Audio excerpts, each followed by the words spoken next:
Live from Stadium Field on the campus of Darien High School, it's Varsity Boys Lacrosse on the DAF Media Network this afternoon on a rainy day here in Darien, Connecticut.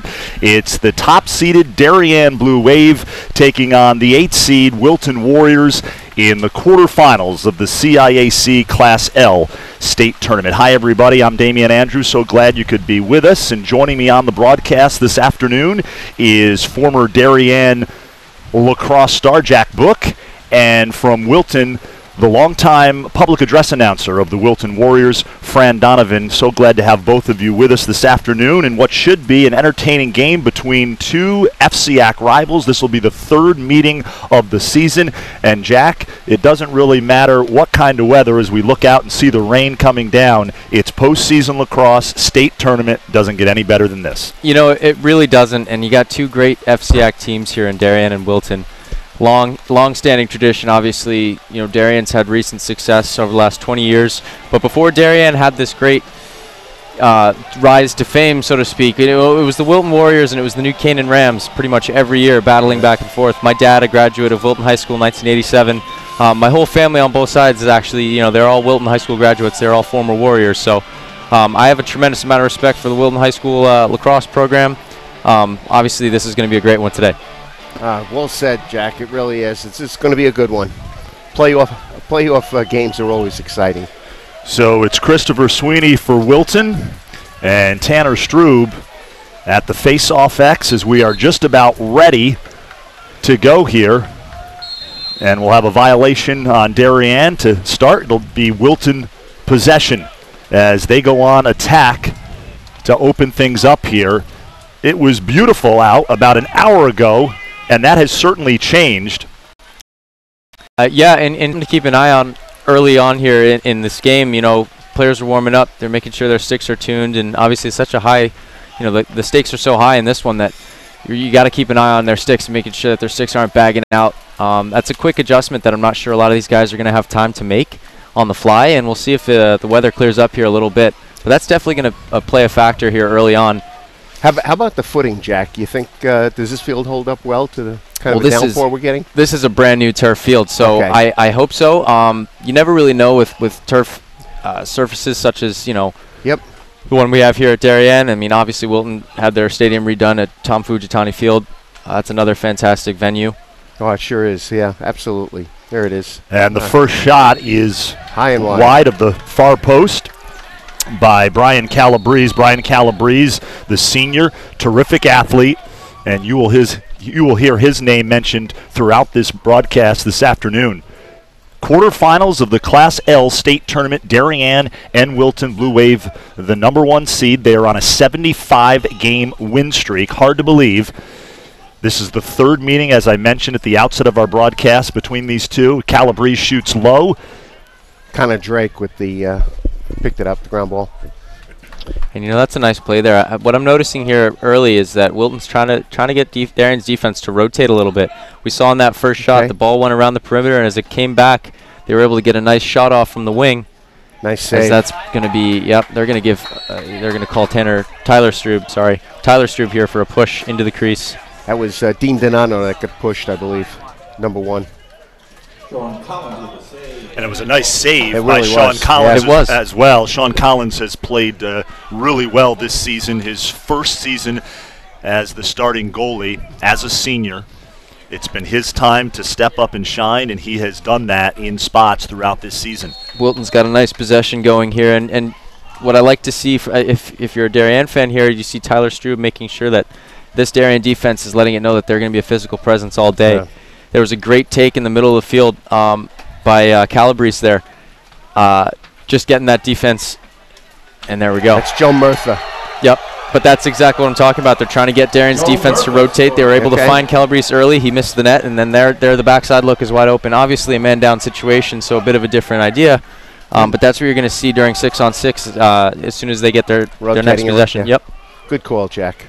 So Joe Murtha puts Wilton on the scoreboard first this afternoon as the Warriors strike first against the #1 seed. And Jack, certainly a kind of a start that Wilton head coach John Wiseman was looking for coming into this one. Absolutely is, and it's a great way for them to, you know, win the opening face-off and now the opening 2 face-offs. Make it known that they're here and they're here to stay. They're here to play a great game tonight. That's Chris Sweeney who takes the face-offs for us. This is a Wilton team that comes into this game 13-6. Had the big win over Farmington in the first round of the state tournament. Big 17-3 win at Fujitani Stadium. The final home game for the Warriors. 19 seniors, Fran, suited up for Wilton in that game. That's a handful, yeah. Yes, quite a gang. Wilton back with possession here. And Wilton's got Darien's defense hung now, so look for a bit of a, we call it a spaghetti look. Everyone's going to be trying to get themselves open, scrambling up top, making sure that they're cutting and setting picks backside. And Darby's going to go now. Sorry, that's Connor Olson. Good defense there, way to keep him out and fading out on his back foot. If he's able to get on his front foot there, that's an easy, you know, turn and finish. And the ball will stay with the Wilton Warriors. Wilton, coached by John Wiseman, who played down at Duke. Where'd that one go? And that's thrown across the end line, so out of bounds. It'll be Darien ball. I think that was a nice check by Matt Gould, able to get on his hands. You know, something I mentioned with Tyler Strube earlier, they're making sure that these Wilton offensive players know that they're here and they're physical. Right there. Yeah, they're right in their face. Yep, they're nice. And if we got viewers at home, you know, watching Darien's defense, you'll notice they're very packed in right now. But getting out on their hands, you know, that's the most important part when you're playing packed in and you're coming out from the crease there. You got to make sure that on the perimeter that you're making your presence known. And there's a big shot by Logan McGovern as he scores. The senior did not play in the first round game over Xavier, the big win there, as he has been banged up this season, but such a threat on offense, and he scores quickly on Darien's first offensive possession. As we take another look at McGovern here, doing some nice work at X. And you'll see that change of direction dodge. He loves that dodge from X. I think Darien's very fortunate to have an attackman who's what you'd call an X commander. He's great at the X and is able to see the field. He's got great vision and great stick skills. He can get passes off quickly, but obviously his change of direction there, he loves that dodge and finish. That change of direction just completely fooled the Wilton defender. Ball's on the turf, and it's scooped up by Darien. Nice Charlie Olson. Charlie Olson with the ground ball, and a nice pass. Find the open man. And that's Hudson Picorni, the junior. You know, a little bang play there. That's a great first time ground ball for Connor Olson here. Obviously, there was a bit of a ground ball scrum, so we'll see if we can get a look at it. First time ground balls are going to be crucial for both sides today. Just making sure as soon as that ball hits the carpet, whoever wants, you know, that's just a nice finish. Yeah, that's a great finish. But it's great, you know, keep your heads up, looking backside. He had the presence. As soon as he picked it up, he found the open guy cutting in. The Calabrese had no chance on stopping that one. So it's Sweeney and Strube back at X. The possession. Like I said, first time ground balls here. And it's picked up by Drew Hurlin, the junior. And here come the Warriors. And the shot with a nice save by Sean Collins. The flag is down. Flag on the field. Another nice save that time by Sean Collins on the Hurlin shot. Some fresh legs out on the field for the Warriors. The rain has stopped here at Stadium Field. Or actually it hasn't, it's just much lighter now. I think they're going to get Matt Gould now for a hit to the head or an unnecessary roughness. Okay. So that'll be a minute penalty, a personal foul. So it's now our second, and keep in mind, this is the second man-up opportunity for Wilton.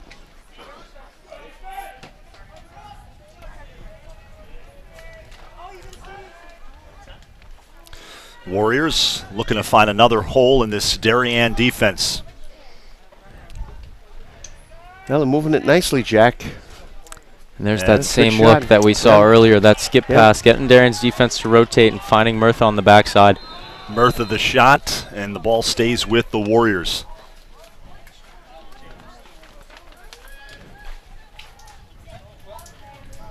I'll tell you, Connor Drake, the junior, was only a freshman when I was here playing as a senior, and he truly is an impressive player to watch. Saved by Collins. Hopefully we'll get to see him showcase that tonight a little bit. Just his athletic ability. I heard something that he picked up a hockey stick for the first time this year and was on varsity. Is that right? Yeah, I heard that. Something like that. Just speaks to his athletic ability. He's an indefatigable worker, too. He's always working to improve his game.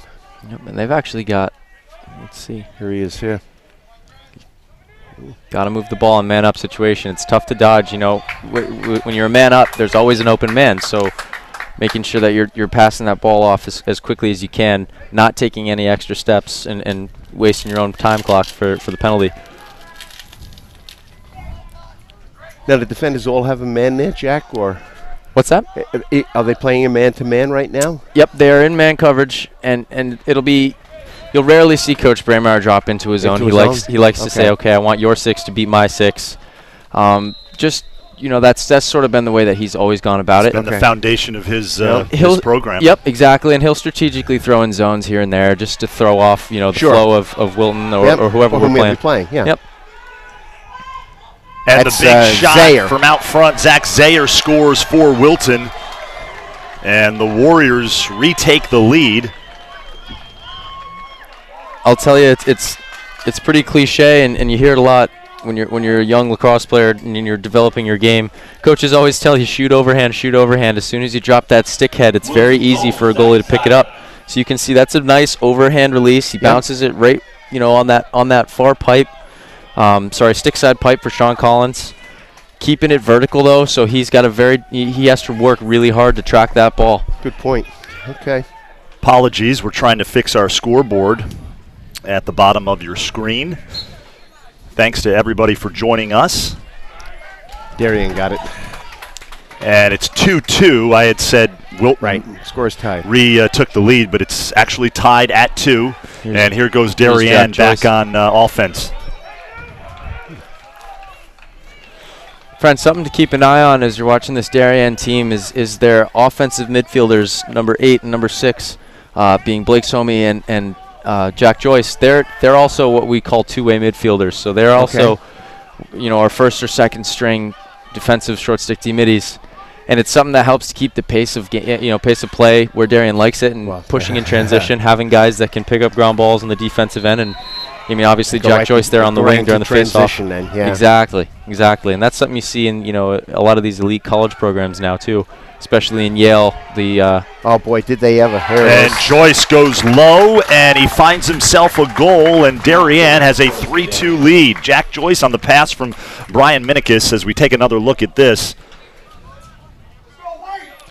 Did you play with Brian Minikis, Jack? I did, Brian. Brother? So Colin was my year. We graduated 2016 together, yeah. But Brian was a sophomore, and even back then, still figuring out the offense a little bit. He's always had a very unbelievable sense of the game and his stick skills. He's one of the, I said, Damien, you can recall in the St. Anthony's game, he's just one of the most smooth athletes, that you'll see in this game. Yep. I don't mean this game. I mean the game in general. Yeah, in the game of lacrosse. Yep, he's got a unique style to his play. Sure. And Colin Minikis doing a terrific job up at Amherst, playing well. Great conference, the NESCAC, Division III lacrosse. He really is. And they're gonna. Ball is down. They're not gonna give anything there. That was, the Darien sideline's asking for a trip call there. That's something that, depending on, when the ball hit the ground or who's around, that's a call that the referee's gonna have to make. But you can't get frustrated over that. You got to just wake up and play the next play. Keep playing. Yeah. Yep. Here comes Wilton. The nice Tyler Previtt taking stop a shot by there. Sean Collins, and so far Sean Collins playing well between the pipes for the Blue Wave. That's really a fantastic effort by Tommy Hellman, by the way, to outlet that pass up to Matt Gould. Yep, here they are again. Here's Picorni on the far side of the field. Swings it over to McGovern. Now to Minikis as the Darien offense resets. So Darien, with their 3 goals, has 3 different scores on the score sheet right now. So right off the bat, you're able to see they've got depth, and they're willing to really do. And actually prefer to shoot from different areas of the field, have different looks. So they've been lucky the last 3 out of, I guess, 4 possessions to have walked away with some points on the board. Let Another thing I'll mention is on that last fast break for Wilton, that's the second time we've seen a pole run down the field and take a shot. I'm curious to see how this Darien fast break defense, how they. Oh, that's a nice shot off the crossbar by Minikis. Hit the crossbar. But just how they're accepting this transition from Wilton and allowing these poles to sort of go down the field and take shots on Sean Collins, because that's the type of shot we want Sean to see. Well, he seems to be seeing it. So we've got our scoreboard back up there. As you can see, Darien with a 3-2 lead. We are working on our clock. We are in the first quarter. And Wilton with possession.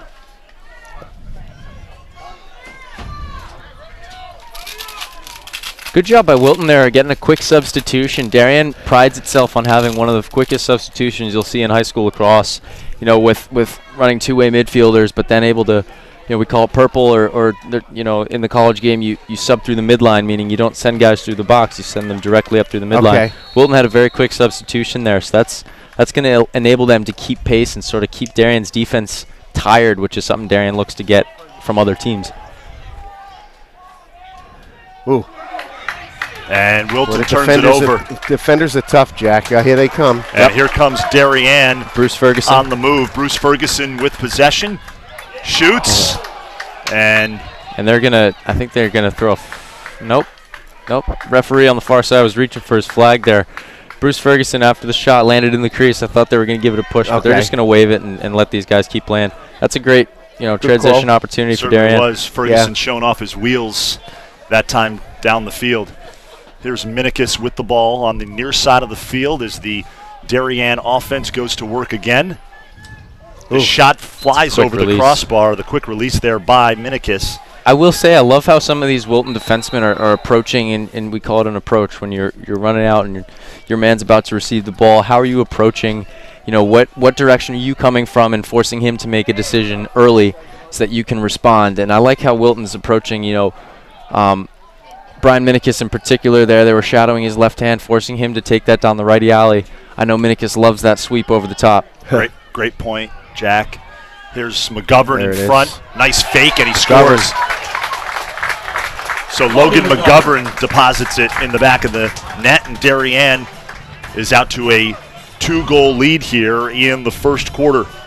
Part of the problem, Jack, for Wilton's defenders is you start the double team, and all of a sudden they find somebody else. They just come at you, and dare I say it, waves. And they never miss an open man.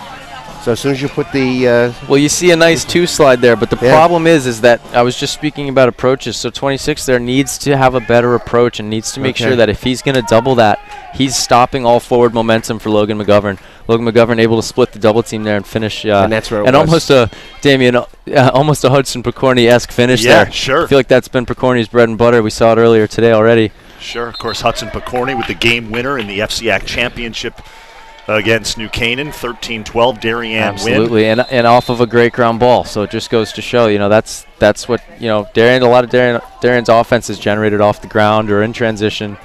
And he had a real good game the day we were here when we played in the regular season. Picorni was just awesome that day. So under a minute 20 remaining in the opening quarter. I want to apologize again for the absence of our clock here at the bottom of your screen, but we will try to keep you updated on the time. The rain has stopped, though. It has. And the helps. sun's coming back out. That helps. If only this humidity would go away and a little the humidity, I was going to say, the humidity is rising. And that's thrown away, so that'll roll out of bounds. It'll be Darien ball. Fran asked you, Jack, at the outset of the broadcast when the rain was coming down, how that it can affect the footing out on the turf. Now it is so humid on that field. That's going to be a factor as we move to the later stages of this game. Fatigue. And just real quick, that's a nice job by Jackson Peters there, understanding tempo and having the capacity to pull it out there. It wasn't there. With short time. As we were going to hear Jeff Bramar set something up. But you're absolutely right. And what I was saying about the sticks earlier in warm-ups, having it rain that heavily when it was so warm out, that's a nice save on the doorstep. And a nice save. But now that the rain has stopped, these sticks are going to start to bag out. The humidity is going to take effect. And not only is that tough for a player, it's tough for the equipment. Andrew Calabrese, the Wilton goalie, another nice save. Calabrese, Fran, terrific player. They are. He and his brother Brian, and they're terrific kids, wonderful family. They've both committed to the United States Naval Academy also. Okay. And that will do it for the end of the first quarter. Darien with a 4-2 lead. We are going to take a quick break, and we will be back here on the DAF Media Network. 4-2.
We are back here live on the DAF Media Network, about to start the second quarter. Darien leading 4-2. Tanner Strube and Chris Sweeney at Faceoff X. Damian Andrew alongside Jack Book and Fran Donovan. So happy you could be with us on this DAF Media live stream of the state quarterfinals in Class L between the top-seeded Blue Wave of Darien and Wilton. Darien in the home whites, moving now from right to left on your screen, and Wilton in the navy blue, moving from left to right. I'll tell you right off the bat, and we're starting the second quarter, it's been a great face-off battle so far. Buchanan, when Darien was playing Buchanan a week ago, that was a real challenge for Tanner Strube, just in terms of matchups. You never know with the face-off, you could be look at the game. Yeah, look at the college game. You got a guy like Trevor Baptiste at Denver, and he comes in against TD Ireland, and that's there it is, number 3. It's a great finish. Yeah. And that's a goal by Hudson Picorni to make it 5-2 Darien. Jack, it looks to me like they're slipping those defenders by, change of direction type thing, and then Calabrese has no chance. And once they're in on the doorstep like that. Well, once they're in with their hands free, so that's the issue, right? Yeah. So what I was saying with the McGovern goal we saw towards the end of the first, having, that ability to get your body in front of him and to stop all of his forward momentum, get your hands, it's not just getting a stick on him. You got to get your hands and drive into his hands, make sure that he can't get his hands free. Because, especially a guy like Hudson Picorni, you let him in, that close around the perimeter. He's got you. He's got you. Around the crease, that's no goalie's making that save unless it's, Ryan Cornell a few years ago. He loved making those saves. Ryan Cornell, of course, up at the University of Vermont. Terrific goalie, All-American high school goalie, now playing Division I college lacrosse. Here's Wilton now on offense, trailing 5-2. The sun is out here now after some rain. And Wilton now in a spread 2 look, so that's a basically you got 2-man games going on both sides of the field and at X. There's Merther again. Oh, skipped it past. That rolls across the end line. It'll be Wilton ball. Joe is going to go to Tufts University, so he'll be playing up there in that NASCAR league. He'll be playing alongside Darien's Blake Somey, who's also committed to play at Tufts. So they will become college teammates, high school rivals. That's terrific. Becoming college teammates. I feel like they're both going to be able to sort of, their game and the way that they play really fits that style of play. So they could walk in there as freshmen and make a serious difference. Yeah. Wow. Get Tufts back to a national championship. Obviously, it was great watching Wesley in the D3 championship. And a big shot from up top by Zach Zayer as He pulls Wilton to within 2 goals of Darien. Big blast from up top. Tell you, he's got a very nice release. We're going to get a look at it here. Good job carrying the pressure off of that hip from, I don't know if that was Calabrese who had the assist. Oh, no, it was McDermott. So McDermott has Andrew Darby on his hip, able to sense that pressure, give one up top. And Zaire, obviously, great shooter, as we've seen twice now so far. Yep. So it's 5-3 now, Darien. Back at face-off X, Strube, and Sweeney. And a good fight for the ball. It is a good fight. At midfield. And Darien comes away with it. It's a nice job by Connor Olson, tracking that thing on the carpet, choking up with the long stick and making sure that he drives through and runs to space. Look out here. Oh, just a step behind him. Trying to get it to Jackson Peters. Wilton picks it up. Peters going to get caught back on defense here. And that's a big nice hit at midfield slide upfield. there. Great timeout call by John Wiseman, Coach Yeah. John Wiseman. That's phenomenal. And Wilton's sideline's definitely amped up. That's the momentum that they need, just halting Darien in transition, not allowing them to get those opportunities at the midfield where they're turning the ball over and then forcing a turnover on the ride. Darien's ride has been so scary over these last 6 or 7 years now. You know, just that ability for Coach Wiseman to anticipate that, having played He against. saw it coming. He saw that coming. Having coached against Coach Braemar now for a while. Yep. It's definitely warming up now. Now that the rain has stopped, the humidity, you can feel it.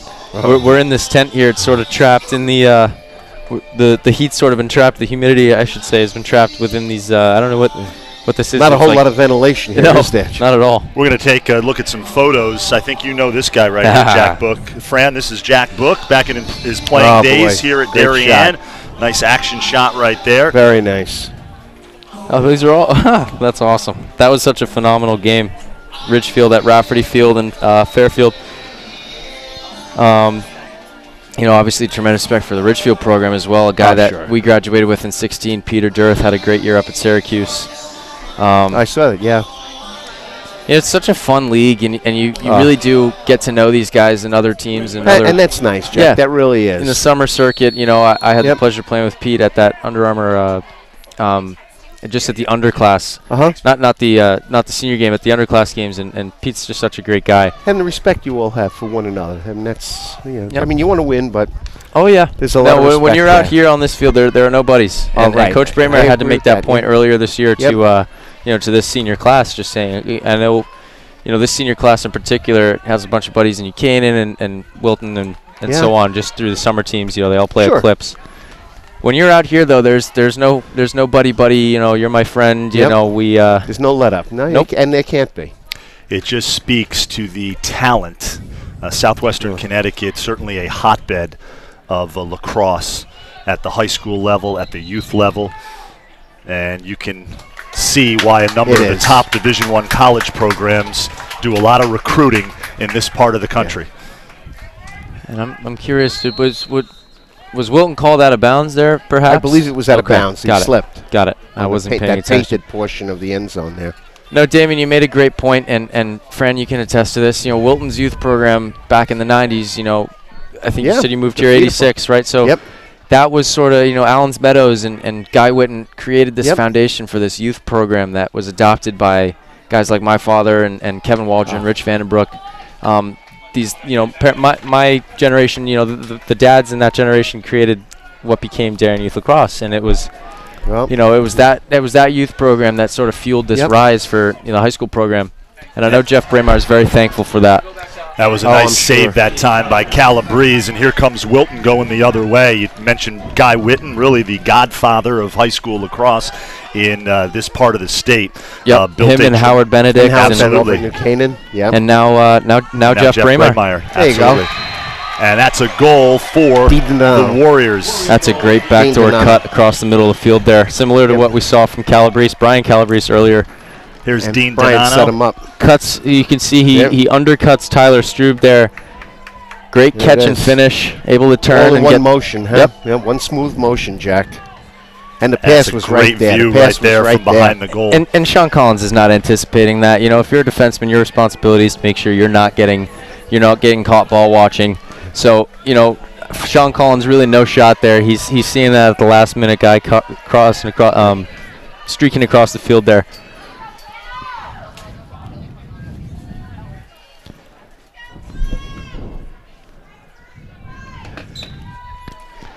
And we're at face-off X again. And it's scooped up.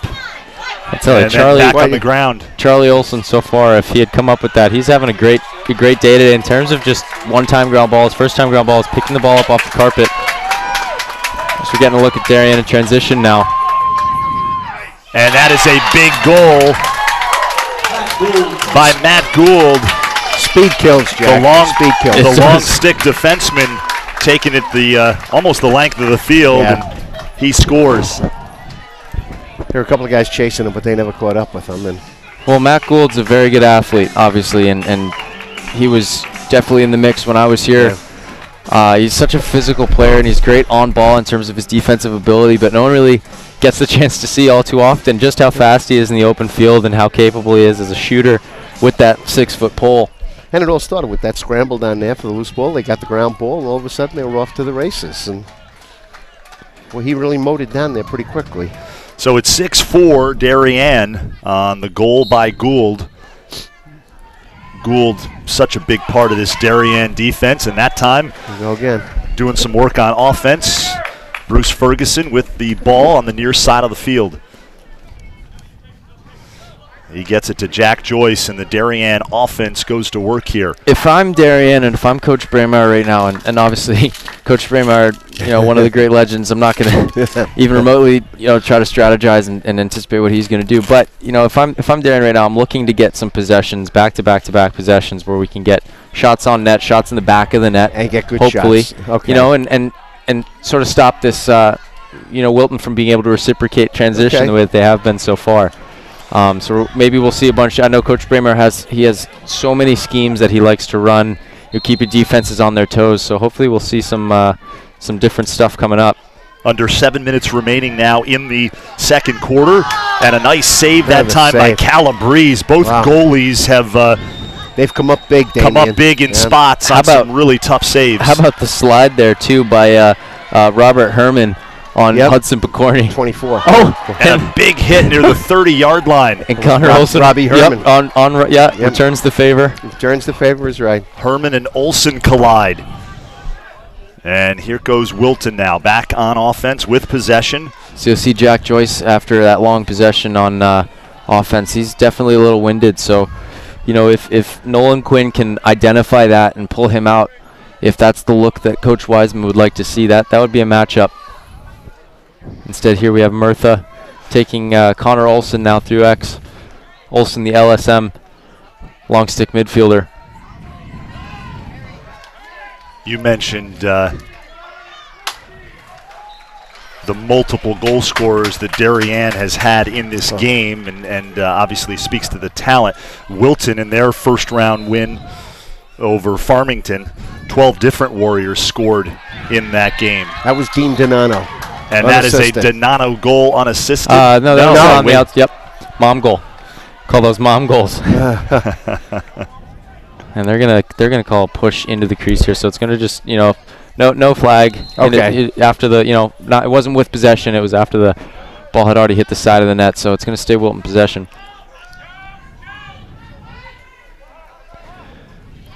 And a big shot. And I'll tell you, something funny's happening. I can't really see what's going on. It could just be that Sean Collins isn't getting all of it, all of his stick to the ball when he drives his hands down on these low shots. But it's almost like there's something grabbing at it on the turf there. Huh. We were talking about the surface. I don't think that would make a major difference, but it's definitely taking an odd bounce. Sean Collins is going to have to start driving his hands through, not allowing Wilton, as this game continues, to get any sort of opportunity on the doorstep through rebound. Wilton regains possession. Back to Murtha. And the shot sails over the crossbar. Nolan Quinn, the senior. We are getting a bit of a spread two-man game, with the midfielders and attackmen. They'll group up two righties on one side of the field, two lefties on the other side of the field, and allow them to just have a two-man game. If you're going downfield, you want your righties And that is a shot and a goal I think it was by Quinn. Quinn on the far side of the field. From Murtha, he goes low, and he scores. We're going to take another look at from this. Murtha. Yeah, from Murtha. It's a great finish. Having to get a tired Jack Joyce to run out and make that slide. You can see Joyce helping inside. Yeah. Having to turn his hips and fly out. But you know what? That's a great shot selection. Choosing, he's seen the last couple shots of Ben overhand. So to drop his hands and keep his hands low, it's easy for Sean Collins to see a riser, low to high shot. If he keeps his hands low the way that he did, that's a phenomenal shot. One of the ones Zaire scored too was that same process, using that, keeping his hands down. It's a nice face-off one by Tanner Strube. Yeah. So again, now it's a 6-5 game. It's a one-goal game. Yep. Partway through the second quarter. And our clock rather, at the bottom left-hand corner of your screen is now working. Under 5 minutes remaining in the first half, as you can see. Darien clinging to a one-goal lead. Getting a look at the second midfield unit here. We're gonna, if I'm Darien, I'm gonna say again. I said last possession. You're gonna want to start making sure that you're getting the right shot. Okay. That you're waiting for that opportunity. Yep.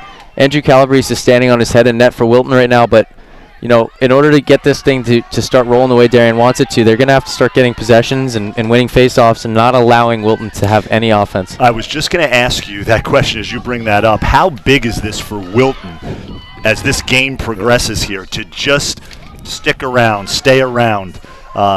Big psychological boost for the Warriors, I would imagine, Jack. Absolutely is, and that's and that's Calabrese, such an athletic play by Calabrese. He comes. Tommy Hellman on him. Tommy Hellman, the midfielder, headed off to Air Force. That'll be a timeout by head coach John Wiseman. We will take a quick timeout, and we will be right back on the DAF Media Network.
That helps. Oh, we are back live here on the DAF Media Network. Damian Andrew, Jack Book, Fran Donovan, as we make some adjustments here to our broadcast location. Good game. We had the wind flaps up on the tent. We needed some cross ventilation, so we are all set to go here as 3:25 remaining in the first half. Wilton with possession, down 6-5. And yeah, it is such a great game, Fran. You said it's a great game. Damien, I think your last point that you were making is how huge is it for Wilton to be staying in this game and running with Darien offensively. If I'm Coach Wiseman, that's a very wise timeout. I mean, I guess, well, I spoke a little too soon. That has been a recurring problem. It would have been nice for him to have had that opportunity, to call that timeout. It's his last timeout of the half. Call that timeout within a minute. Get the last shot. Go into halftime with the score even. That's huge for a team's momentum coming into the second half. Absolutely. Well, Wilton assistant coach, Fran, Steve Pearsall said after the Farmington win. You know, they come off that high, they win their first round state game, and oh, by the way, now you got to play Darien, the top seed, for the third time, as we've got another break in the action. But so Coach Pearsall said not to let them go on a scoring run and keep the ball moving, limit mistakes, and thus far, Wilton has done a pretty good job of doing that. They really have. So you're going to see Coach Braemar here. He calls his first timeout of the half, so he still has one to work with. We're just under 2 minutes and 50 seconds left in this second quarter. So if Coach Braemar can get something going here, and if they can execute on a possession, it allows them to have a 2-goal lead to work with and still be able to fight for that third goal and possibly possibly even a fourth. But he definitely has the timeout to set up a third one. The next goal is huge. The next goal is definitely huge, and if they do what Wilton just did on that last possession, if they waste an opportunity, you know, it sort of takes away from the coaching aspect. You know, Coach Braemar very uses his timeouts very sparingly, and waits for the right opportunity. So hopefully we can see Darien execute here. Too bad for Wilton that they weren't able to capitalize on their opportunity. And that's been a recurring problem all season. For some reason, they just miss those connections. And in a game like that, when you need to maintain possession, especially against a fast-breaking team like this, and you want to extend them a little bit, that's tough to turn it over like that. Absolutely. Those unforced errors can just kill you. So we are back live here on the DAF Media Network. Darien in the home whites, Wilton in the navy blue unis. A 1-goal game as Darien is back on the attack. Jack, are they in a set play now or something here? You know, they're not going to. Oh, that's a good look on the doorstep. It's a shame he caught him back. Yep. He caught him sort of behind his head there. It was difficult finish. Had to lean back to get it. Henry Feifel was right there. He was there with more time than he realized as well. So if he was able to sense where he is on the field, sense that there was no one around him, he could have caught that, you know, made sure he had the possession and had a nice finish. A little bit rushed. That's a great look. Fran, what you were saying, I don't think we're going to see a set play just yet. They're going to want to set in and see what Wilton's doing and see if they can get something quick. And if not, then you're going to see the set play. You don't want to come out right, you know, having Wilton expect something and be ready to shut it down. So looks like we're in it now. As Joyce now pushes towards, in a 400 set towards Minikis. Minikis swings it back to Logan McGovern. Back over to Minikis and out to Joyce. As the Blue Wave swinging it around the perimeter right here. Darien in a 400 look here. That's one of Coach Braemar's favorite plays, I'll tell you. And Wilton comes away with it.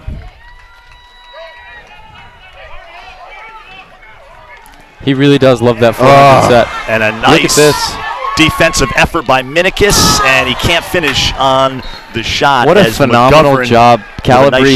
Calabrese understanding that he's going to be out of position no matter what happens on the doorstep like that. If you're an offensive player, if you don't score that from that range, if the goalie's sitting out, you know, if he's staying in his crease, if you don't score from that range, you know, that's sort of on you. But Calabrese coming out 5 yards out of the net and making sure Minikis doesn't get a shot off like you know, right on top of the top of the crease there.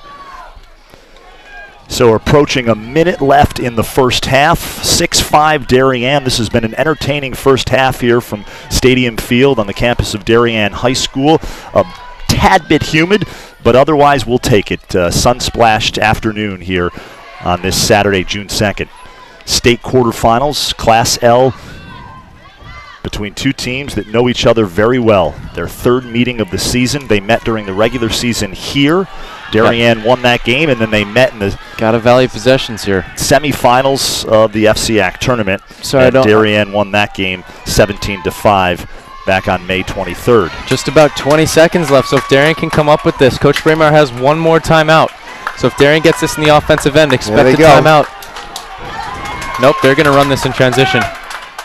Here come the Blue Wave, Minikis. Oh, McGovern trying to get it to Picorni. Needed that one. That's the one you want back. Look at this. Here's Minikis up top to Joyce. He fires, can't get the shot off in time before the buzzer sounds. And that brings a close the first half, as this has been a good one. 6-5 Darien by 1 goal at the half. We mentioned Darien's longtime head coach, Jeff Braemar, in his 35th season at the helm of the Blue Wave program, the only coach the program has ever known, and it has been a busy spring for Coach Braemar. Recently took a trip out to Colorado. His son Ryan, who graduated He's from a Wilton, Well, nice, also kid. just graduated from Colorado College. There he is with Jeff. And Coach B went out there, and there's the whole Braymeyer family. Jenna, Devin, Sharon, Ryan, and Coach B. A great family shot right there. Jenna is a senior at Wilton High School. A senior at Wilton High School, yeah. She's the last one to pass through Wilton High School. Of course, Coach Braymeyer has been the longtime coach here at Darien, but is a longtime resident of Wilton. He went to high school here at Darien. There's another shot of Jeff and Ryan. They you can tell they're father and son, right, Jack? Yeah, you can definitely see the result. Just like you can tell you and Logan are brother and sister. Correct. So, they definite resemblance there, the Braymeyer family. Yeah, his son was injured his last 2 years at Wilton and didn't have a chance to really show his stuff. He was a terrific player, though. Yeah, it's unfortunate for Ryan. His situation, I mean, that's just, the nature of this game. If you're not able to play 100%, that's something that can seriously, hamper you and the team. Yeah, well, and they're not, if you're a coach and you see a guy who like Ryan Braymeyer, who's such a phenomenal athlete, such a phenomenal player and contributor and leader, just not having him 100%, loving having him out on the field, but if he's not 100%, there's probably another guy who can take a few more hits and sort of bounce back from things. Ryan, I know he led Wilton's team, from the sidelines. He did such a great job. He was taking after his dad a little bit. Yep. And we are going to take a quick break here on the DAF Media Network. We will be back with second half action here from Stadium Field on the campus of Darien High School.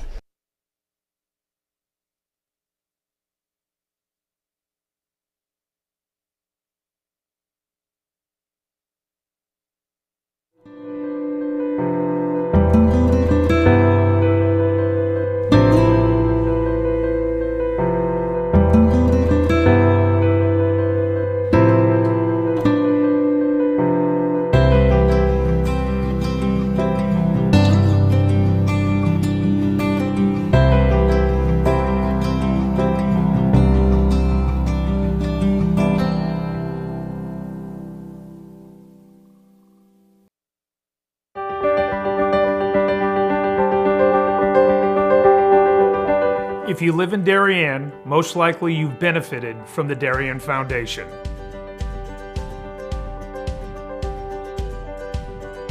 Since our founding in 1998, we've provided more than $4 million in grants to the Darien Emergency Services, public schools, and community organizations. My husband and I are so happy to be raising our 4 young children in Darien. Over the years, I have admired the projects that the Darien Foundation has supported, and I'm excited to be a member of the board helping to further support the Foundation's mission. Kids' eyes light up when they talk about learning and eating in the edible garden at Tokenique School. It certainly gives us peace of mind to know that if and when the next storm hits town, the Darien Library will always have power thanks to the Darien Foundation providing a generator. This past year, the Darien Foundation has awarded $420,000 in grants to enhance our community. After years of being the only high school stadium in Fairfield County without lighting, Friday Night Lights came to Darien last fall. The Darien Lights Brigade led the charge, working with neighbors and town officials. The Darien Foundation came in with a grant to meet the crucial funding deadline. Now field hockey, football, soccer, and lacrosse players can play under the stadium lights. A team of high school students offer interactive STEM workshops alive with experiments in robotics, chemistry, and engineering to elementary school kids in Darien. The week-long summer camp and monthly Sunday programs have provided over 1,200 hours of hands-on learning to hundreds of grade school students. Built in 1778, the historic Mather Homestead was a safe house for locals to hide valuables and ammunition from the British Army. Owned by one family for over 2 centuries, the home was gifted to the Mather Foundation last year. Visitors can truly experience 18th century life via the original furnishings, family heirlooms, architectural details, and antique fireplaces. DAF Media puts high school students behind the cameras to live stream youth athletic games and community events. Some 30 student volunteers rotate to produce several live broadcasts each week, overseen by veteran TV anchor Damian Andrew. DAF Media leverages cutting-edge computer and camera technology to offer a fun and collaborative STEM learning experience. Parents and fans can watch games anywhere around the world. Darien is one of only a handful of towns in the United States to have a dedicated Boy Scout campground and cabin. Over 300 boys participate in 2 troops and 4 Cub Scout packs, and that number keeps growing. This June, ground will break on a new cabin and an expansion to the campground property. Many of the grants we've given out have helped close capital funding gaps at several of our local nonprofit organizations. You can drive all over town and see projects that we've underwritten or supported, from the expansive renovations at the YMCA to the playground by the Sound and flagpole at Weed Beach, to the new sound system at the Darien Arts Center, and to the special operations vehicle at Darien EMS Post 53. I'm personally grateful to see my own family reap the benefits from the grants endowed by the Darien Foundation.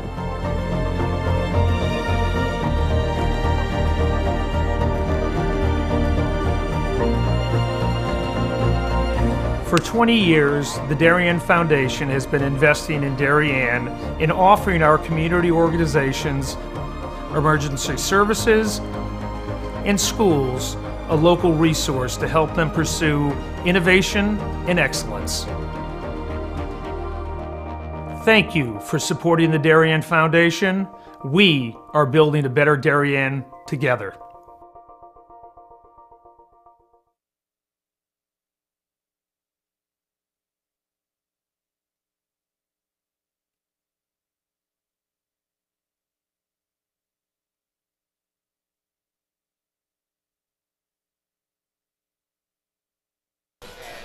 We are back live here on the DAF Media Network at the half. Of course, we mentioned in the first half of this game that Darien just won the FCAC championship in a thrilling fashion, beating New Canaan, their arch rival, to win their 5th FCAC championship, 5th straight, I should say, 5 in a row as we take a look at some of this video taken by our very own Ethan Haas as Darien wins the FCAC championship last month.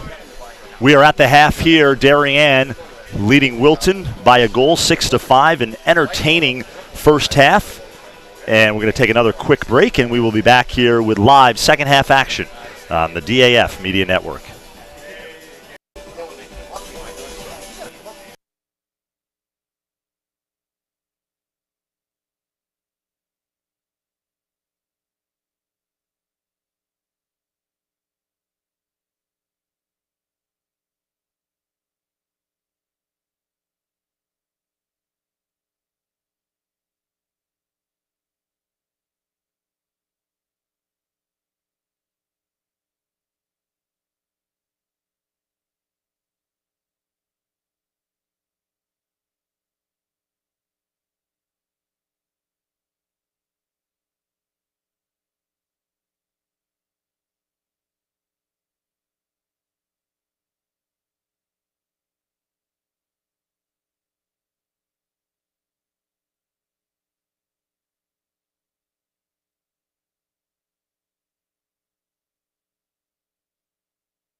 We are back live on the DAF Media Network at the half, about ready to start the second half of this Class L state quarterfinal game between Darien and Wilton. Blue Wave up 6-5. Damian Andrew alongside Jack Book and Fran Donovan.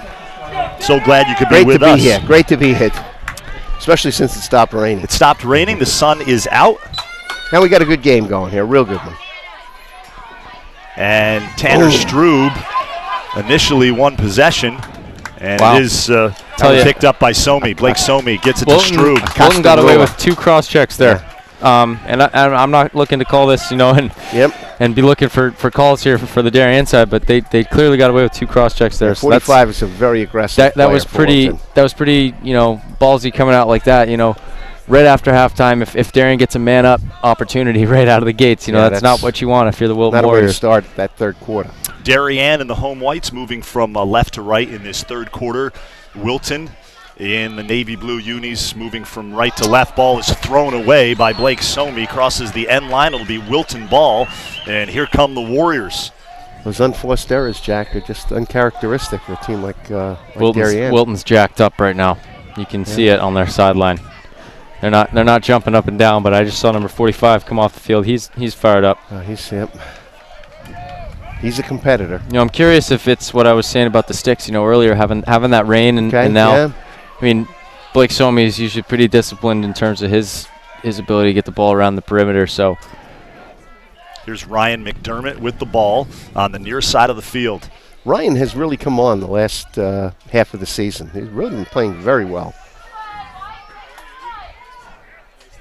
McDermott and Calabrese playing a little catch. McDermott, the attackman now, has McDermott with a big left-handed shot. He's drawing the short stick in Bruce Ferguson, so that's interesting. We'll see what. Yeah, so they got Connor Olson's covering Murtha. Interesting. Okay. Drake. McDermott is an attackman, correct? Yes. Okay. Ball's on the turf. And it's scooped up by Dean Donano on the far side of the field in the corner. Here's Murtha behind the cage. 2 broken sticks in the opening 2 minutes for Wilton. Game is getting serious, Jack. Yeah. Playing hard. Exactly.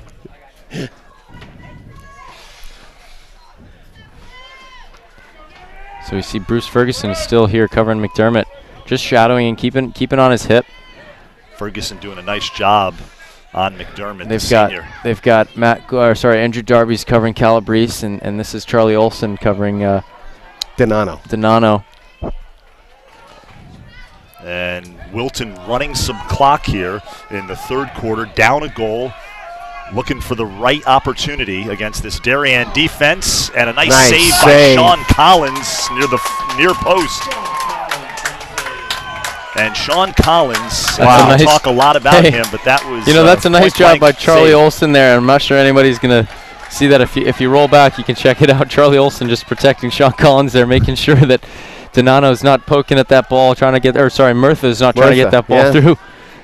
It's beautifully set up. You see that a lot in ice hockey. Yep, exactly. Just sort of, and look, yet again, another unforced turnover. Andrew Calabrese. Ooh. And almost Robert Herman. Robbie Herman, yep. And here's Brian Calabrese. Brian the senior, Andrew the junior. As Fran pointed out in the first half, both headed to the U.S. Naval Academy. Oh, nice save. Nice save. And Fran, you probably don't know this, but Jack's sister, Logan, is at the U.S. Naval Academy. Plays lacrosse down there, yeah. Oh, that's wonderful.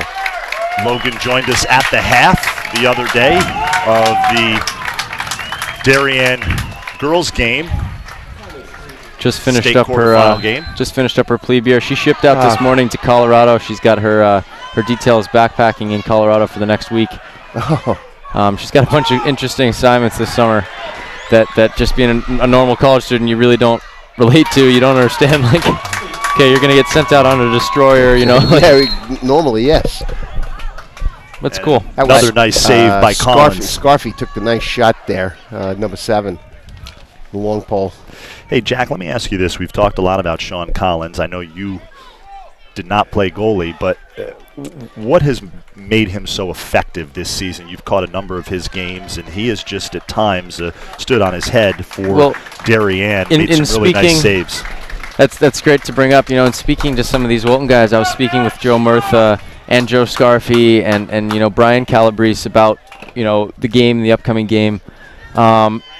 And they were like, well, but I think the trick for us is going to be figuring out how to score on Sean Collins. Yeah. And I'll be honest, when I was coaching the freshmen this year, I had an opportunity to warm up Sean Collins a few times at practice, and I couldn't really crack the code either. Sean Collins is one of these guys. He just bought his time, and he waited for that opportunity. Yeah. He was in Sono Fieldhouse. I'd almost make the joke that, it'd be a shooting clinic, and Sean Collins would be there in net, Wow. He just saw so many shots. He's learned to anticipate well. He flies the pipes really well, and he's also just a natural athlete. He's very quick, and he's explosive. His stick flies, and he falls with his hands. So that really helps. Technically, he's a very technically sound goalie, and he's not afraid to get creative because he has seen so many shots over his career now. Ball's on the ground on the far side of the field. Look at this. And we got a whistle. Fans from both sides not happy with the sloppiness of play right now. All of a sudden. But look, you can see both sides, guys having their sticks over their heads. The humidity is playing such an sapping their energy. Well, they got to understand, and it's both ways. They got to understand if you are getting up and down the field because of turnovers, you're going to get more tired. You got to just calm it down and trust your stick and make sure you're getting these passes on their marks, and you won't have to drop back on defense. And that's both ways, That's, sure, you're right. It's been a back and forth so far. You see McGovern throwing his hands up now, saying, "Let's slow down the tempo, give ourselves a little break." Right, wise call. Yep. Yeah. You can see Wilton defense almost acknowledging that for a moment. In other state playoff action this afternoon, Ridgefield up big on Hall at the half, 12-zip. The Tigers, obviously, another one of those FCAC programs that has had success in recent years. Coach Colsey does a nice job with the Tigers, and Tiger Hollow, always a tough place to play. Man, you better bring it. Tiger Hollow go there. One of my favorite places to play, outside of Darien High School and the Oval, which I would put as the best place in Fairfield County to play a lacrosse game. Just that Oval Field, having the fans right on top of you like that. But Tiger Hollow is such a special place. Nice handle. Way to maintain possession by Feifel there. Finds Peters. Bobbles it a little bit, but maintains possession. Tommy Hellman in this second midfield line just came in. They checked in. Feifel's been getting some reps, and he's been getting some rotations throughout the game. But this group is relatively fresh. There's a shot.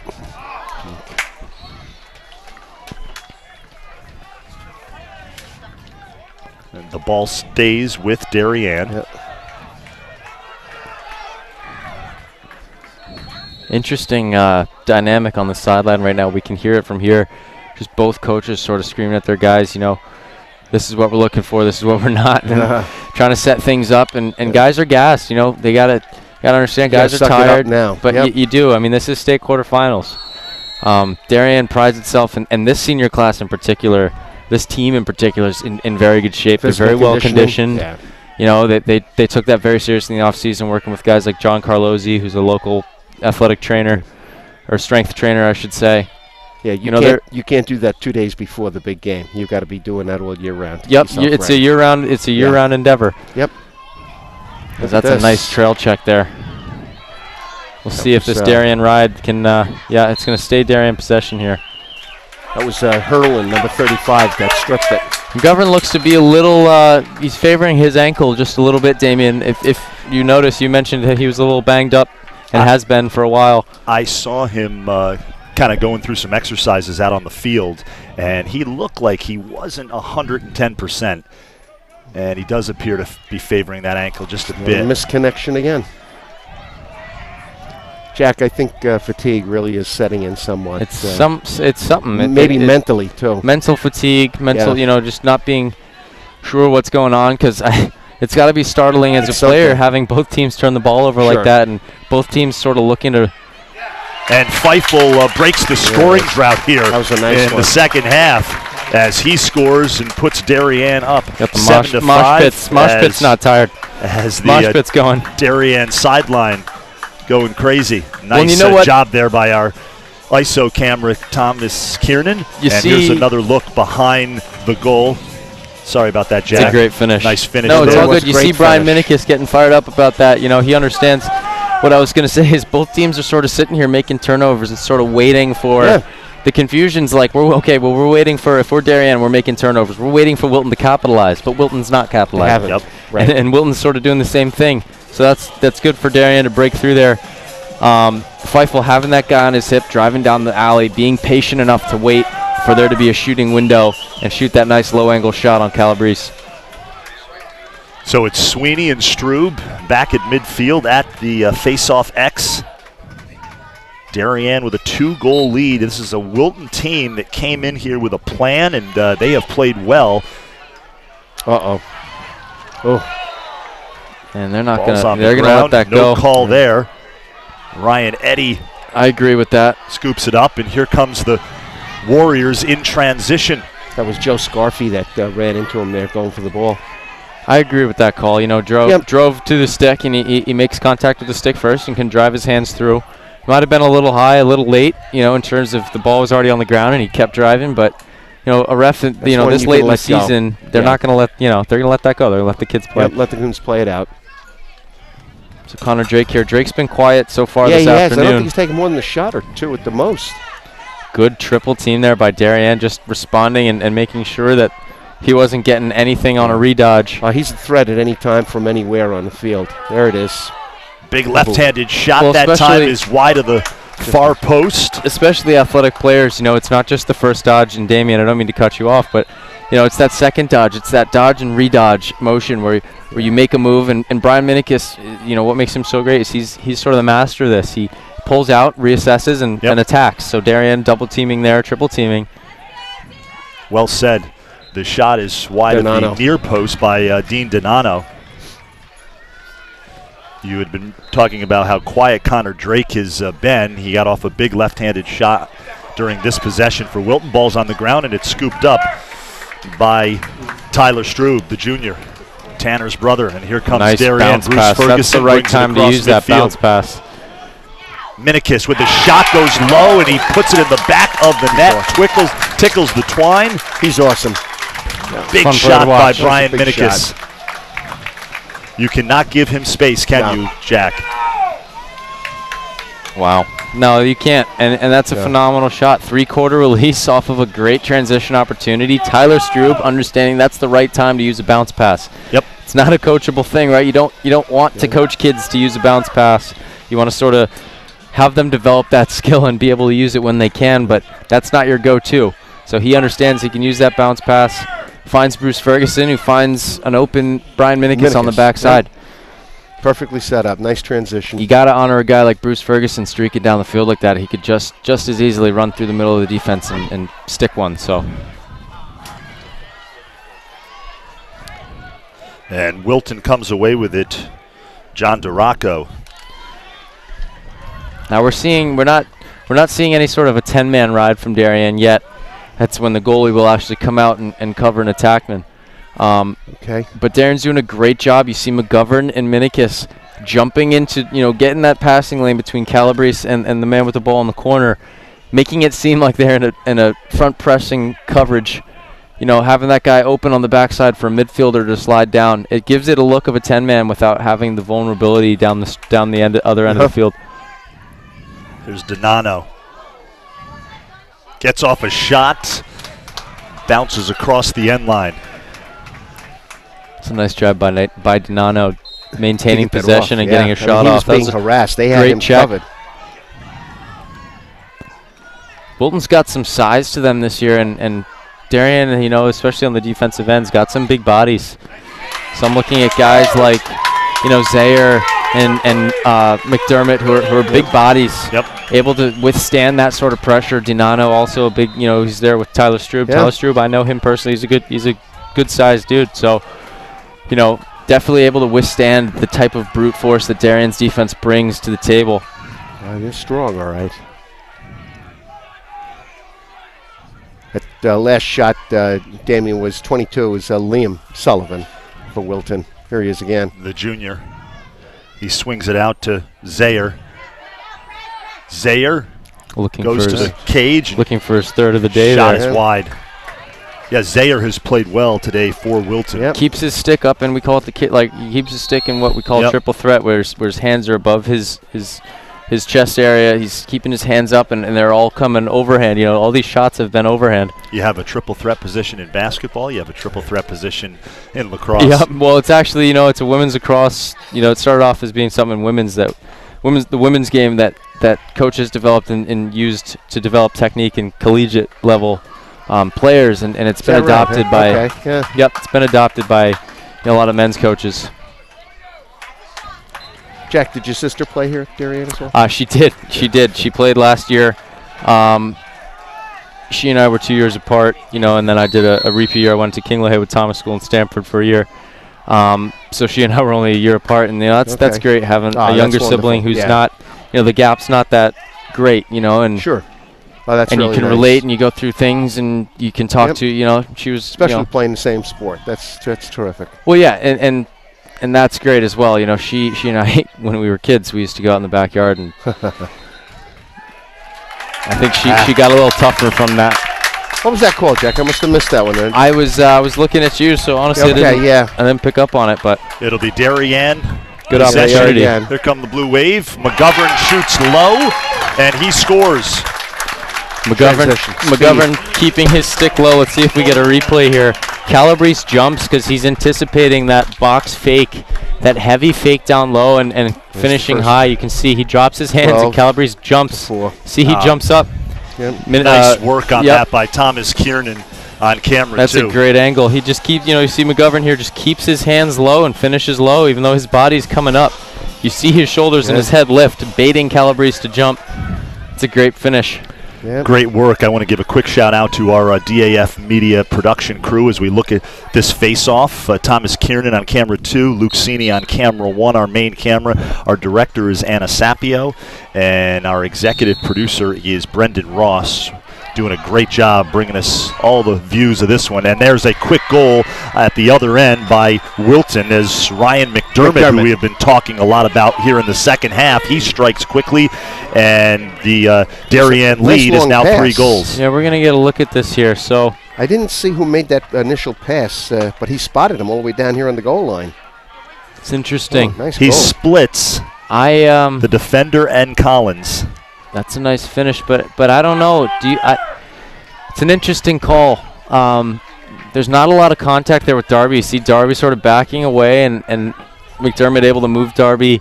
Darby refusing to push him into the crease, thinking Collins is going to make the stop. That's questionable, whether you want to call that in the crease or not. And here comes Wilton as they win possession, and Donano. Collins has been great down low so far in this one. And it'll be Darien ball with 8 seconds left in the third quarter. 9-6 Blue Wave. This game has been pretty tight throughout. Whoa. Joyce lets it fly, and you hear the buzzer sound. That will do it for the third quarter. We will take a quick break, and we will be right back here on the DAF Media Network.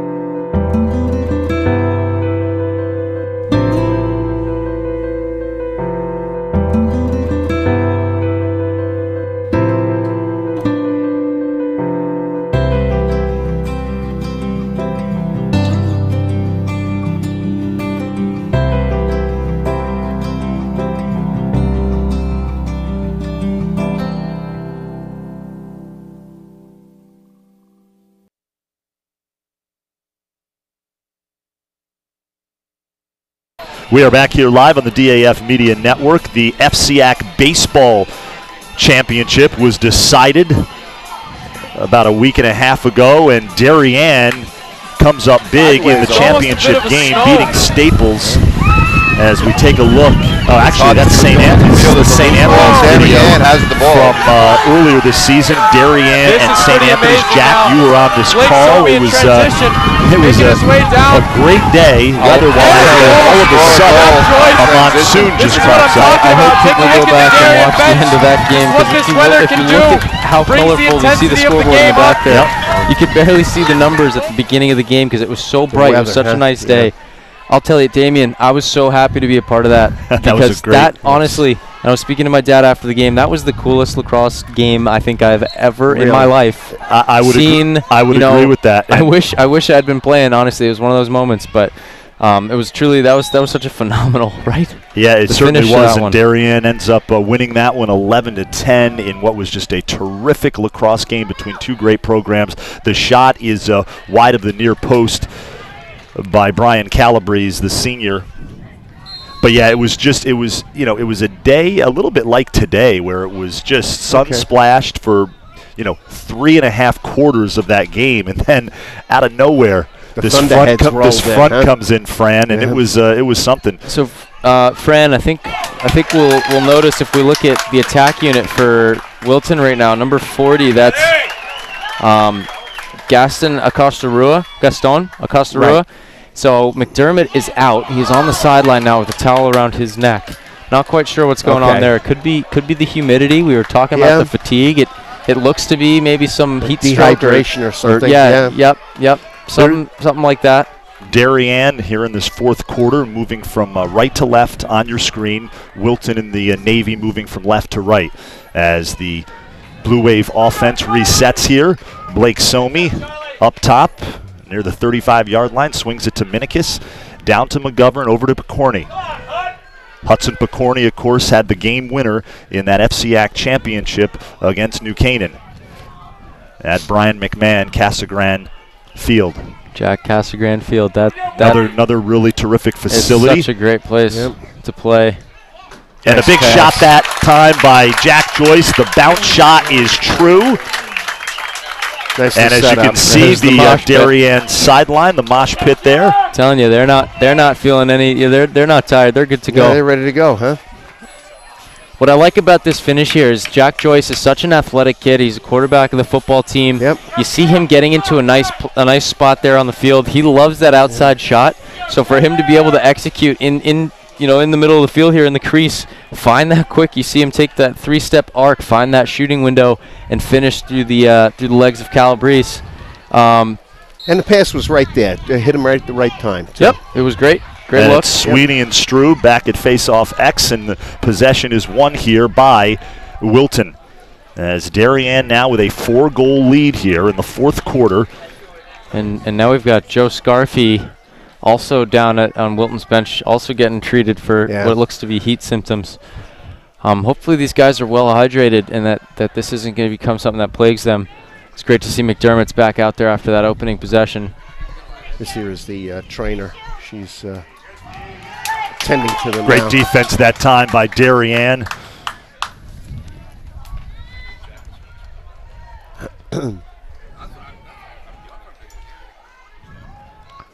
Gould and Darby on the double team. And Wilton brings it out and resets. Get a little wind gust there. Blew some water off the tent. Some raindrops off our tent here above Stadium Field. So interesting. You see Wilton just taking their time and trying to figure out what Darien's showing them and what the matchups are. I see that we still got Bruce Ferguson is still covering McDermott. Or I guess now he's traded up to he's covering Liam Sullivan now. 22 is Liam Sullivan, correct. So Darby's it's the other Darby. It's Connor Darby is now covering Ryan Darby. Olsen, Connor Olsen, Charlie Olsen, Andrew Darby, Ryan Darby. So Ryan Darby is going to be covering McDermott for this possession. We'll see if that changes at all just in a matchup, slides and things get changed around. But Wilton taking their time and just assessing what they're seeing. There's McDermott on the far side of the field. Gets it out front to Liam Sullivan, and he goes to work on Bruce Ferguson.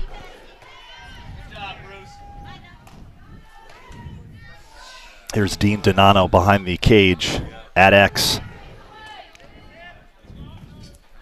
Out to Calabrese. I'm just not seeing the same zip on the ball that I was in the opening quarter. You see the ball sort of floats out of, not as much conviction, these passes around, even. Well, you both brought up the point of fatigue. It is hot out there. It is humid. And here comes There's the break Darien. again. Wilton looking for a call there, but it's Darien in transition. And Ryan Darby the shot and the nice save that time. So we got Jack Joyce by getting in on Calabrese. defense as the tired Ryan Darby comes off. Good And possession. The pace of good play has picked up here in these last 30 seconds. Really has. And this is, you see, Brian Minikis was just caught on defense and is actually transferring the ball right now.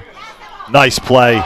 I think that was a heads-up play by Minikis to tell Ryan Darby to stay back since he was caught back by goal line extended. Minikis was already up closer to the midline. Let's take another look at that shot there by McGovern as he thought he had himself a goal. I think we're going to take another look. Yes, we are. Here it is. Nice pass from Picorni to McGovern. And the ball does not cross Doesn't look like it crossed the Interesting. line. Interesting. the goal line. Let's see. Hold on. That actually, Damien, if you look, You think that's in?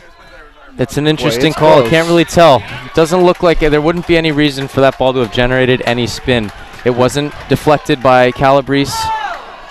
We are back think, to we live think that may have action. been a goal, but regardless, the game continues. Back to live action here. No goal on that McGovern shot. 10-6 Darien. 7:10 remaining in the game. We'll see if we can get a let's see if we can get another look at that the next time we get a break. I'd love to break that down and see sort of, if Calabrese maybe got a piece of it.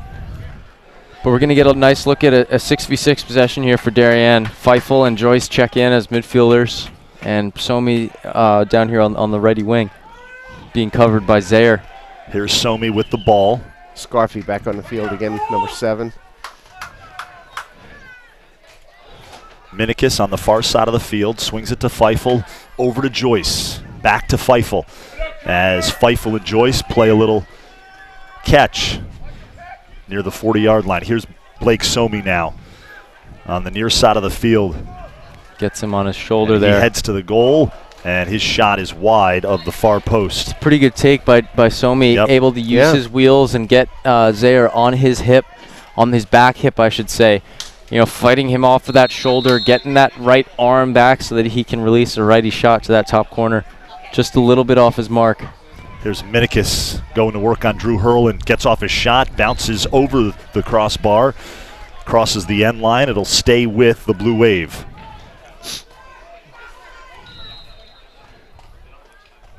.605 remaining in this one. Here's Hudson Picorni as Darien content to run some clock here. Yeah, It's they're sort of- in it's no sort of hurry. been now. a strange, yeah.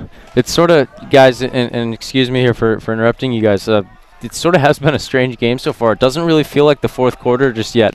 I'm still waiting doesn't. for this game It to doesn't take on explode that a little, yeah. take on that second half life that these playoff games so often do.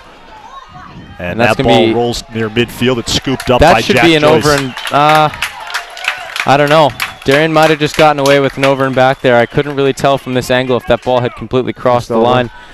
Sam Cragen doing a great job keeping that ball with his stick, not allowing it to cross over and bounce Stay in the front, yeah. Yep. So getting a look at McGovern here working at X on Drew Hurlin, Hurlin. the junior. I think you got to get up and start pressing them. I don't think you can just lay back and right now. Well, they got to go because the stall We're warning. running out of time. Well, they have to go too. Yeah, They're going to have to at least make a. And here's Jack Joyce there it is. with his And second. Joyce bounces it That's in a nice move.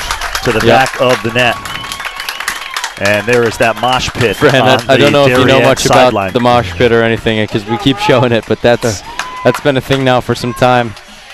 It's great to see those guys out there, making sure they're representing the mosh. It's very similar. You've seen it now at the Division I college basketball level, where the bench squads Oh, yeah. have their own Become a routines. part of the show. Absolutely, especially during the NCAA I do want to tournament. mention just one thing for the viewers at home Jack? about that last take by Jack Joyce. You can see if you roll back, you see a subtle head fake, Damien, that is able to draw And that's what did Calabrese. it. It's a quick little head It's fake. the head fake that Having did the it. athleticism to get to that outside to a strong hand, have a quick head fake, and put that thing on the ground so that it bounces up into that top corner. No goalie is expected to make that save. So great job by Jack Joyce. 11-6 Darien now, and we've got a whistle and a push, Warrior ball.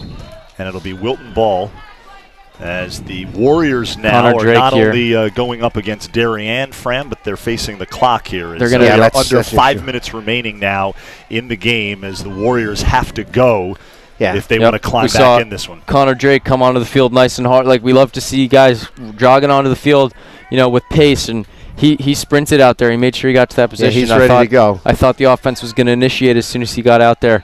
A lot of the time you see guys walk out onto the field when they're down, and Yeah. that's just not helping you. So good to see Connor Drake hustling out and trying to get this offense to get going. Boy. Connor Drake goes down, and it's ball's in the air. Retrieved by Wilton. Nice look. Here's Calabrese, gets off the shot, and it rolls across the end line. I'll tell you, on that one, there was a little, I think it was Gould or Darby who picked up the ball, as we're going to get a timeout here. Drake, Connor Drake. a little shaken up there. Yep. He is shaken up. He'll He got come off the sandwiched. field, and Nolan It was a Quinn comes sandwich, onto the field. and Darien defenseman, I couldn't exactly tell who it was, but that was a good check, getting their hands Yep. up, avoiding a hold just by making sure that they're driving through at the ball and that they're directing their check at the ball. But that ride there by Wilton to maintain possession, that was phenomenal. I don't think Gould recognized that there was a attackman right in his way there, and he just popped it out. Great point. Zaire. That shot's wide of the near post. It'll stay with Wilton. This is sort of looking like the regular season matchup a little bit. Very much like it. Yep. Yeah, Wilton was in it, and then Darien started to pull away. Yeah, when they had that rally, got 4 in a row, I think 4-run answer, and that opened it up. Yep. And it started with an Andrew Calabrese run Yes. where he made save after save after save, it seemed like. And that shot finds its way into Nolan the Quinn. goal. So Nolan Quinn. the senior, the bounce shot Oh, is knuckleball. good. Little knuckleball. That's exactly I think it right. was, yeah.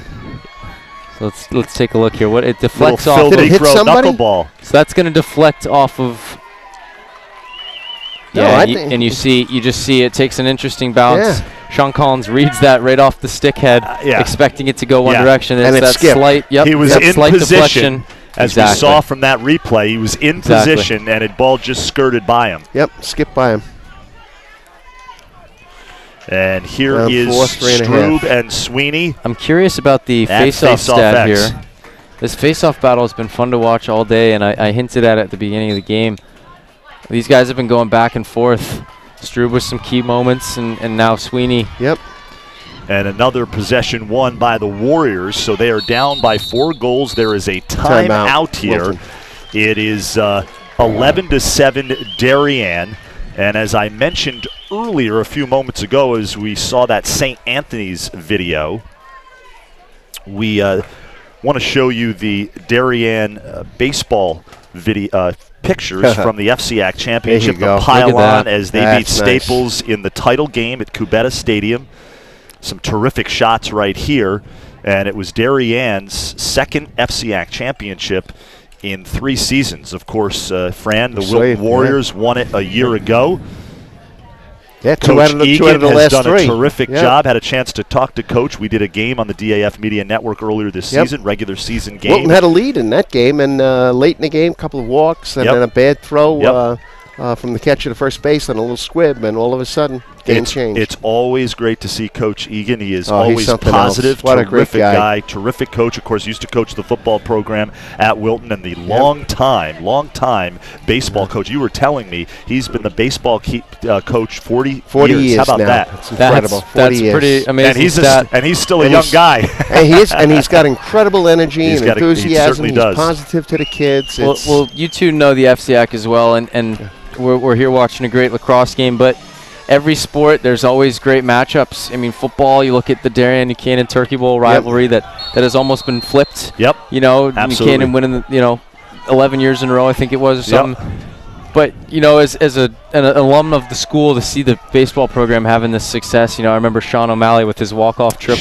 Sure. When Yeah. we were seniors. That was a very emotional moment. At the ballpark at Harbor Yard. But as a student and as a sports fan, and there's nothing like it, right, Jack? there's nothing it's like incredible. it. It was Yeah. a very emotional moment. It's so a great league. It really is. congratulations to to Darien High School's baseball team on their second. Yeah, well done. Yeah, Blue Wave head coach Mike Scott has done a nice job rebuilding the program. Here's a quick shot, and Collins with the save. It'll stay with Wilton as time is of the essence right now. Under 3 minutes remaining in the game. Warriors down 4 goals. They were down 5, trying to get it to within 3, and they really have to go here and try to find a seam in this vaunted Blue Wave defense. Good change of direction there. By the sophomore, That's Daniel. Coach Weiss has got Sullivan. some. There you And go. that is a goal by Wilton. A lot of activity in front of the cage. Let's see. Let's take a look at this here. Wow, that's a great. Wow. Who had that one, Jack? I couldn't. Wow, that's Calabrese. Calabrese That's a great goal. goal. You And see this- this little hesitation? There it is, Yeah. Yep. Yep, and he gets, because Gould thinks he can stand back up. I don't know. That Wow. Coach Damien here, I would maybe call that a crease violation, and that's not for any reason. I think it's a great goal. It's a great effort, but there was no push, there was no contact, and his knee actually wound up being in the crease. Yeah. So they got a little lucky. It's a phenomenal effort. The backhand goal through Sean Collins through the 5-hole. He had a couple of other backup attackmen on there at that time when that goal was scored. Yep. And here we go as things now becoming a little interesting here with as we take a look at the crowd. That should be a ward, by the way, leading with the head. I'm not trying to pick apart. And There another it is. goal by Nolan Wilton. Quinn. Nolan Quinn scores, and all of a sudden it is a 2-goal game with plenty of time left on the clock. 2:04 remaining It's a little in this interesting. one as we You take take a another look look at at the, the Quinn goal. Well, this is just a phenomenal shot. I'm not even going to talk about, this is just perfect. Get him on your shoulder, finish to that low corner. That's what we try to teach guys here at Darien High School. Low corner. But, low corner. But the feed was interesting. His dodge, he lowered his head and lowered that hand. He had his free hand available, which, that should technically be called a ward. Coach Brameyer is going to call a timeout here in order to preserve a 2-goal lead, get his guys on the same page. Yeah, he's going to talk things over with his guys as it is 11-9 here. Jack, earlier we said the next goal will be huge. I think this one will be even huger. Even more huge. This is now seriously important that Darien secures possession. Jack, what's Coach B talking about in there? I mean, as we take a look at the Darien huddle. If I'm Coach Brameyer right now, I'm telling my guys, okay, hey, take a deep breath. Yeah. Take a deep breath. Okay, we've been here before. This is a great Wilton program. We knew that they're going to be good and that they're going to give you guys a test. This is their last game, for both teams. Whoever loses this game, it's their last game of their, and for a lot of guys, the last game of their career. So, just keep doing what you're doing. Calm it down. We need the possession. So calm. Tanner Strube, don't get in your head. Don't overthink it. But we do need the possession here. So just do your job. Win the face-off. Guys on the wings. It looks like they got Jack Joyce and Connor Olson out there. Secure possession, and they've got just about 2 minutes left in the game. So the Darien crowd standing up here at Stadium Field. So is the Wilton crowd. It's a great shot right there, midfield. Here is Strube and Sweeney on the face-off here. Big face-off. This is big for both squads. Scarfy on the wing for Wilton. And as Dylan Kennedy on the other side, 45. Jack, this has been a really interesting matchup between these two guys, Strube and Sweeney. And it is Kennedy over and a one-handed. And it's picked up by Wilton. Dylan Kennedy Dylan Kennedy with the ball brings it across midfield, and Wilton will have to work quickly here on offense. Tanner Strube wishes he had a rewind button right there. Yeah. That's a one-handed ground ball, and it's a miss, and you can see him now. He's visibly upset. He knew that if he had picked up that ball two-handed and run through and run to space, he'd have had the possession. Coach Brameyer would have had, you got 6 other talented offensive players. And that's a goal by Zaire Dean Donato. Zaire to Donato. And the Wilton sideline is going crazy. They've got their own mosh pit going. This is a 1-goal game with 1:30 remaining. 11-10 Darien. Take a look at nice this. pass, huh, Jack? Well, how about the efficiency by Wilton to get down and get a shot off, a shot on net? Yeah. There is no doubt, as soon as he got that ball, he was going low. Very fluid motion. Correct. And he gets off, he rips one into the back of the net. That's a high percentage shot against a goalie like Sean Collins, got to make sure that you're shooting a high percentage shot. If you give him something that he's going to eat up, it's a waste of a possession. It's a waste of a great ride, a good face-off. He was almost on his knees when he took that shot, Damien. He got so low. Absolutely. Yeah, he Absolutely. really Great point. Great point, Fran. And here we go. It's Strube and Sweeney again, and ball's on the ground, and it's going to be picked up by Blake Somi on the far side of the field. And that should be a... Whoa. You just can't do that. Got a flag down. You just can't Lost do that. his composure there, I think. Look, I get... Somi weaving through traffic. Gets it out to McGovern. I understand getting excited and getting hyped, but you give Darien a free possession now. Free possession here for the Blue Wave. If they're going to be a 1-minute penalty, I'd say that's a cross-check. So Darien's going to be man up. We're coming up on a minute here. So Dan will be man up for the rest of the game if it is indeed a cross-check to the head. I love intensity, Fran, and I love it was just a split-second thing that he did. When they got to be careful here, too. They might get another. As McGovern just came out of a triple team by that He's Wilton just being defense. patient. He's being patient. Ball hits the carpet, so it's going to be dead. Yeah, you get the no, but I love intensity, but that's just not a smart. Yeah, he just not a smart decision. Just in that split second. Getting a little too excited about the prospect of moving on to the next round. I mean, both teams equal opportunity at this point to move on to that next round. Still, minute left. 30 Who knows? seconds. 40. It's 30 seconds. 30 seconds. So they're going to call a hold. Okay. So a 30-second. I think Wilton may have taken a timeout. I'm not sure. It'll be a break in the action here. 11-10. Darien. 43.6 seconds remaining. This is what you want. It was just a quick reaction thing. He just saw the kid getting away from him and said, I'm not letting this guy by me, and I understand that. Yep, I totally understand that, and I can recall my junior year, actually, we were playing at Greenwich. It's a game we wound up losing. It was part of that 3-game slump in 2015, and I got called for a cross-check all because I turned, and there was a guy coming. Right there. And, it may not have been a cross-check, and I think that was my frustration, but the fact that I turned and he was right there, my hands were up, and they may have been apart, so luckily it was just a hold call. I saw possibly a cross-check to the head. Yeah. But late in the game, I got that penalty with about 2 minutes left, and Greenwich was able to capitalize. Decker Curran came down, scored 2 out of his 3 goals. 2015. That was in 2015. So penalties this late in the game, that's really dangerous. Yeah, Darien has a lead right now, so it's not like Wilton has anything. They can't blow the lead, so to say, but giving Darien the opportunity to seal the game, after that much momentum for Wilton. Sure, after playing so hard for so long. It's a self-inflicted wound. Yep. Again, he just saw him getting away from him, and just a quick reaction, and boom, they got you. All right. This has been a great battle so far. Oh, boy, has it ever. 2 ways. You see Connor Drake's on the sideline now, getting treated for heat as well. Yeah, he got banged around on that. And he got knocked around a little bit. Has he not returned since then? He has not. Okay, got it. So he may be dealing with a little extra, not only the heat, up around the shoulder and stuff, I think. His neck area, it looks like. So we're going to get to see McGovern here. McGovern. He has 10 seconds to keep it. Ball's on the ground. They're going to call that loose ball push. Might have sold that one a little bit. McGovern, smart, knowing that guy's on his hip. As soon as he feels any pressure falling down to the ground. Yep. Not embellishing the call at all, but behind the call, that's smart. That's a heads-up play. Yep. Here's McGovern. So Calabrese now. You see Andrew Calabrese. Double teaming. Way out of the net. And McGovern splits the double. Look at this. He's not going to pass it, though. He's just going to keep it. 10 seconds. Ball rolls across and the. They're going to give now a you got call a penalty. I think somebody may have said something. Calabrese is irate over the call. I don't know. I like the idea by Calabrese and the hustle that he just showed, trying to turn that ball over. I can understand the frustration. They're going to call a trip on. It looks like.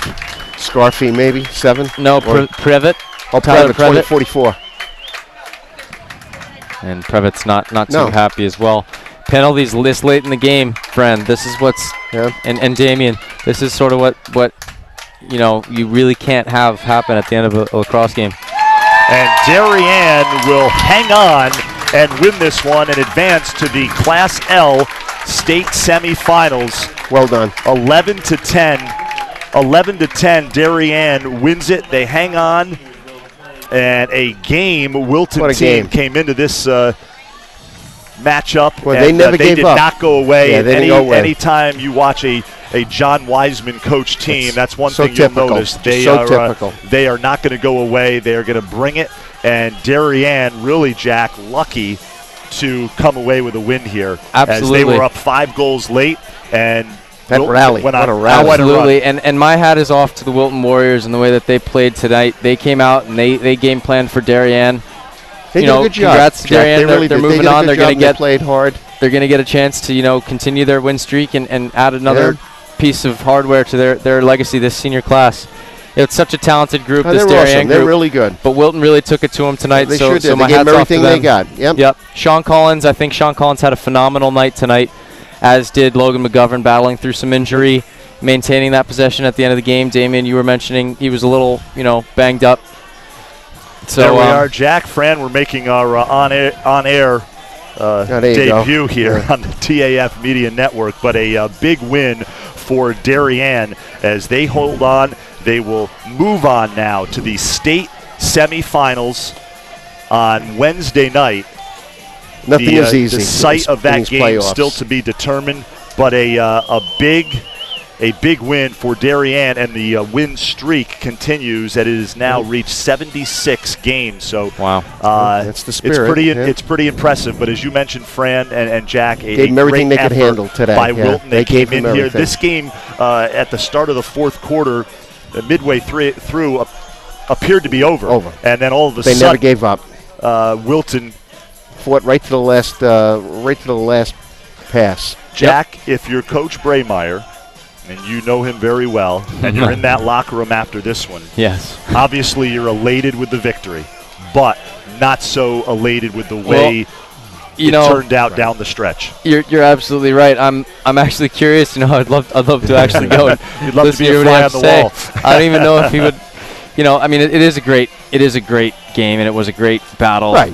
Darien didn't play poorly. They just Wilton had an answer for the Darien run and were able to respond. So, in lieu of what's gone on this season, there have been a couple instances. You look at the first regular season matchup with New Canaan.